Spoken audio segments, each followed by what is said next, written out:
திமுக தலைமையிலான மதசார்பற்ற முற்போக்கு கூட்டணியின் சார்பாக மார்க்சிஸ்ட் கம்யூனிஸ்ட் கட்சியின் வேட்பாளராக கீவளூர் சட்டமன்ற தொகுதிக்கு நிறுத்தப்பட்டிருக்கிறேன்.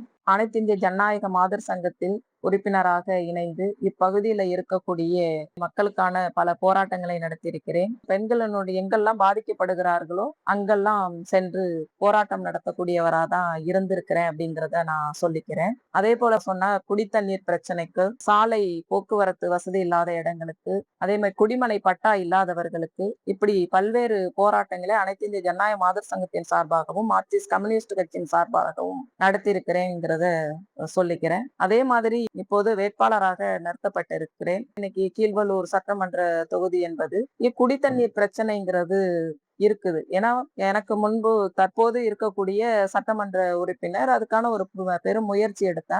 இங்கே சுனாமி வந்த பிறகு நிலத்தடி நீர் என்பது பெரிதும் பாதிக்கப்பட்டு நிலத்தடி நீரை எடுத்து மக்களுக்கு விநியோகம் செய்யற ஒரு சூழ்நிலைங்கிறது இன்னைக்கு மாறப்பட்டிருக்குது. அந்த அடிப்படையில தான் இன்னைக்கு பார்த்தா கொள்ளிடம் கூட்டு குடிநீரை தான் முழுமையாக இந்த தொகுதி நம்பி இருக்குது. அந்த அடிப்படையில இன்னைக்கு எல்லா பகுதியிலுமே பைப்லைன்ங்கிறது கொடுக்கப்பட்டிருக்குது. இன்னும் 1-2 மாதங்களில் அந்த பைப்லைன்ங்கிறது சரி செய்யப்படும். அதை நான் சட்டமன்ற உறுப்பினராக சென்ற பிறகு கண்டிப்பாக இப்பகுதியில குடித்தண்ணீர் பிரச்சனையை போக்கக்கூடிய ஏற்பாடுகளை நான் செய்வதற்கான முதல் முயற்சியாக அதை செய்வேன். இன்னும் ஒரு சில இடங்கள்ல சாலைகள் பாதிப்பா இருக்கு. அதுக்கான ஒரு முயற்சியையும் நான் எடுப்பேங்கிறத நான் கூறிக்கிறேன். அதே மாதிரி பார்த்தோம்னு சொன்னா இன்னைக்கு டெல்டா மாவட்டம் இன்னைக்கு இது வேளாண் மண்டலமாக அறிவிக்கப்பட்டிருக்குது. இன்னைக்கு இளைஞர்கள் என்னன்னாக்கா அவங்களுடைய வாழ்வாதாரத்துக்காக வெளி மாவட்டங்களுக்கு செல்லக்கூடிய ஒரு மிக மோசமான சூழ்நிலை. குடும்பங்களை இழந்து குடும்பங்களை இங்க வச்சுட்டு இளைஞர்கள் போய்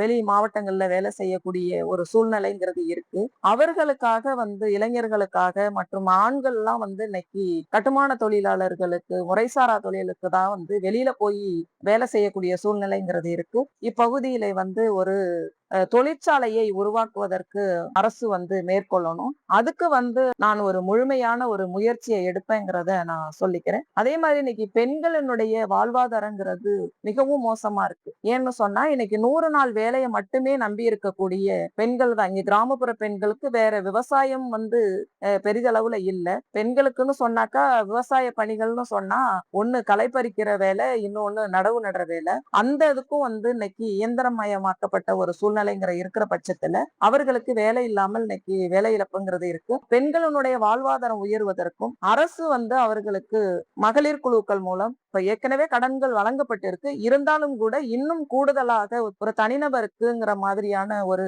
கடனை வழங்கணும். கடன் வழங்குவது மட்டுமல்ல, அவங்களுக்கு கைவினை பொருட்கள், குடிசை தொழில் இப்படி செய்வதற்கான ஒரு பயிற்சியை அரசு அளிக்கணும். அப்படிங்கிற பயிற்சி அளிப்பதோடு மட்டுமல்ல, அந்த பொருட்களையும் அரசே கொள்முதல் செய்து அவர்களுடைய வாழ்வாதாரத்தை உயர்த்துவதற்கு முயற்சி செய்யணும். அதுக்கான பெண்களுடைய வாழ்வாதாரத்துக்காகவும் நான் சட்டமன்றத்தில் அழுத்தமாக குரல் கொடுப்பேன்ங்கிறதையும் நான் சொல்லிக்கொள்ள விரும்புறேன்.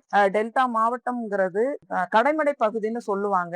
மழை அதிகமா பெய்தாலும் பாதிக்கக்கூடிய ஒரு மாவட்டம். அதே மாதிரி மழை பெய்யாம இருந்தாலும் பாதிக்கக்கூடிய ஒரு மாவட்டம். அப்படி இருக்கிற பட்சத்துல ஏரிகளை, வாய்க்கால்களை தூர்வாரினா விவசாயிகளுக்கு பலனாக இருக்கும் அப்படிங்கிறதையும் நான் அரசுக்கு நிர்பந்தம் பண்ணி அதையும் சரி செய்வதற்கான ஒரு முயற்சியை நான் பண்ணுவேன் அப்படிங்கிறதையும் நான் சொல்லிக்கிறேன். அது மாதிரி இங்க வேளாண் மண்டலமாக அறிவிக்கப்பட்ட ஒரு சூழ்நிலையில இன்னைக்கு இப்பகுதிகள்லாம் அறுவடை முடிந்த பிறகு வைக்கோல்ங்கிறது பெரிய அளவுக்கு இன்னைக்கு இருக்குது.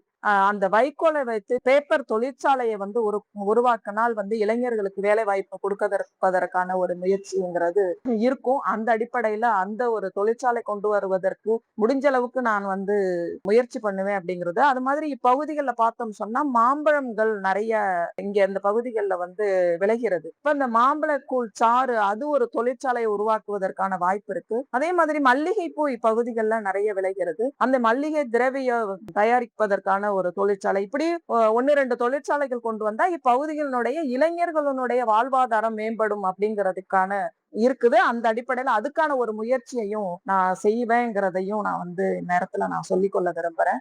அதே மாதிரி பகுதியில பார்த்தோம்னு சொன்னா மீனவர்கள் இன்னைக்கு கொஞ்சம் தூரமா இலங்கை பகுதிக்கு மீன்பிடிக்காக போயிட்டாங்கன்னு சொன்னாக்கா உடனே வந்து அவர்கள் தாக்கப்படுவது, கைது செய்யப்படுவது இப்படியானது வந்து தொடர்ந்து நீடிச்சுக்கிட்டே இருக்கு. அதுல ஒரு சில பேர் உயிரிழப்பு கூட வந்து நடக்குது. இதை வந்து அவர்களுக்கு ஒரு பாதுகாப்பு வந்து வழங்குவதற்காக ஒரு பெரும் முயற்சியை நான் எடுப்பேன் அப்படிங்கிறத சட்டமன்ற உறுப்பினராக சென்ற பிறகு கண்டிப்பாக நான் சொல்லி இருக்கக்கூடிய அனைத்து கோரிக்கைகளுக்கும் குரல் கொடுக்கக்கூடிய ஒரு சட்டமன்ற உறுப்பினராக குரல் கொடுப்பதோடு மட்டுமல்ல, அரசுக்கு நிர்பந்தம் பண்ணி அந்த நலன்களை பெற்று தரக்கூடிய ஒரு சட்டமன்ற உறுப்பினராக நான் செயல்படுவேன்ங்கிறத உறுதியளிக்கிறேன்.